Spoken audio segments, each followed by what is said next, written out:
From the News Channel 5 Network, this is Countdown to Friday, sponsored by Zander Insurance.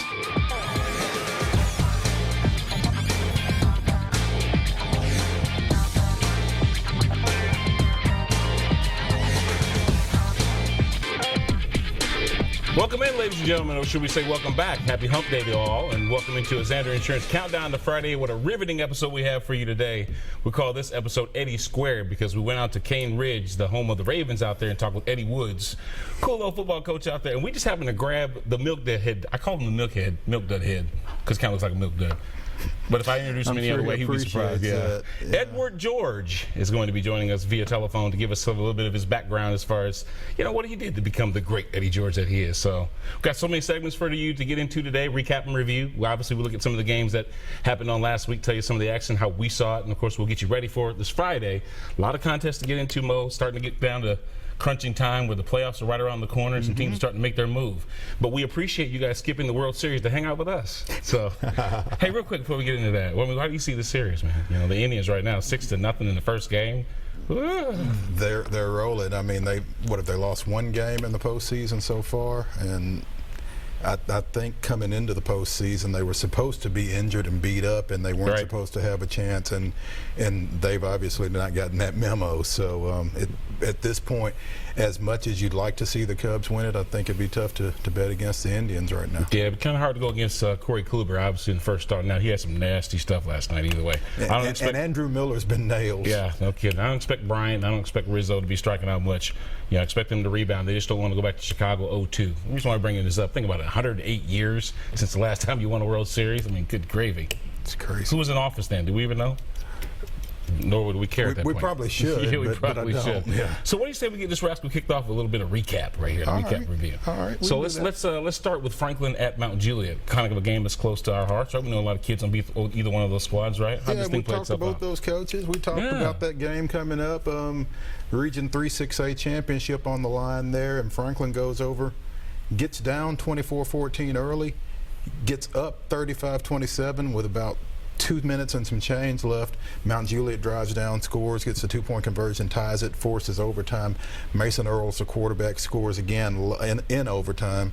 Mount Juliet wins at 42-35. Big win for the Golden Bears. So the implications in that Region 3 6A are that Franklin is now in second, and obviously the Bears take first place, right? The Bears. All right, the Bears, the Golden Bears. Anyway, so let's move on. Gallatin at Hillsborough. It seems like every week we're talking about the Boroughs. Yeah, and with good reason. We talk a lot about that Region 6-5A. It's really competitive, as we'll see here in a bit, because you've got a bunch of teams playing for four playoff spots, and Hillsborough's kind of put themselves back in that mix with a 21-17 win against Gallatin last week. They managed to do something that very few teams have done this year. That's bottle up Jordan Mason, held him to a season low 131 yards, but he scored twice. And Hillsborough got a big pick six out of John Beats, their linebacker, that ultimately proved to be the difference in that ball game. Isn't that crazy when you say you held a cat to 130-something yards? That's just almost preposterous. But he's got 2,030 yards on the year. Yeah, so I think that's only the second time he's been held below 200 yards in a game this year, I believe. Yeah. So they held him. Yeah, so what's going on with the CPA Lions, man? They lost 4 of the last 6 games there, and obviously they went on the road to Goodpasture, and there wasn't any good outcome for them there either. Well, they were up early, though. They were up 7-3. They were up 14-10. Goodpasture scored 3 times in the fourth quarter to win it 31-28.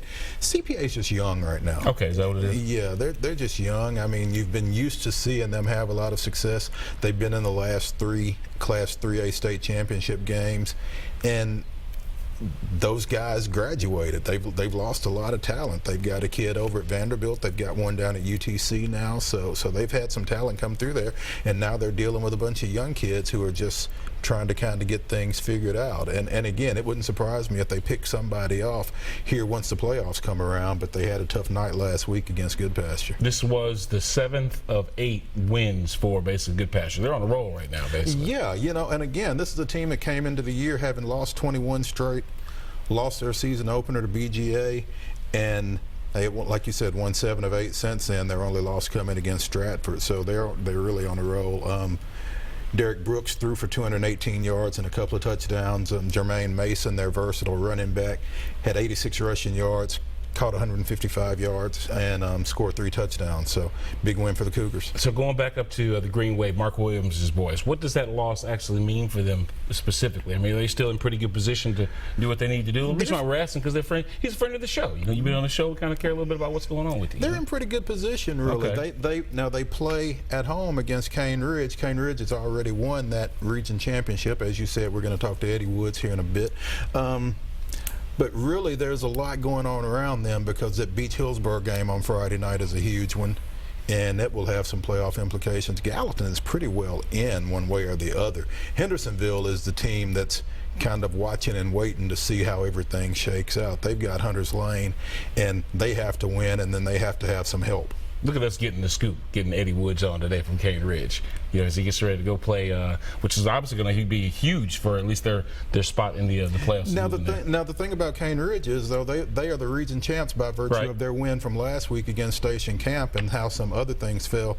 They're the region champ. They're the #1 seed regardless, but they can really impact some other folks depending on how things go Friday night. All right, well, that's going to do it for our recap. Let's get into some of the review of things right now. Now, Fairview right now hasn't lost a game, and Harpeth has only lost one game. One game. So that's going to be almost a battle of undefeateds when you talk about two teams that are really playing well this year. And it's basically for the region championship. I mean, if Harpeth goes over there and wins, and they would force a tie, and they would have the head-to-head. So big game for Harpeth, going in at 8-1 overall, 4-1 in Region 6-3A. Excuse me. Like you said, Fairview undefeated at 9-0 overall, 5-0 in the region. Big run games on both sides.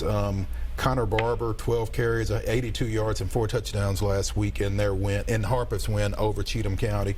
Fairview's combination of Jake Bethard and Hunter Caldwell scored 3 touchdowns in their win at Camden to set this matchup up. So the Cougars beat Rossview 28-24 last week, and now they're getting ready to go on the road to play the Patriots down there in Henry County, who actually lost to Brentwood. That was actually the first time they lost in about 4 games straight, am I right? Exactly, yeah. Henry County had a 4-game win streak going into Brentwood last week. Centennial hasn't lost since they lost to Independence in week 2. So big game here again.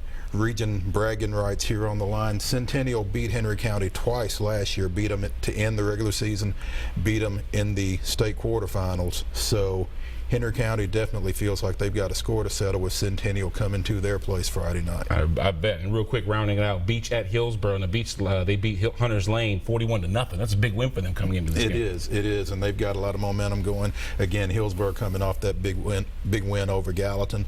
Really would like to win this one here and solidify their playoff shot. Absolutely.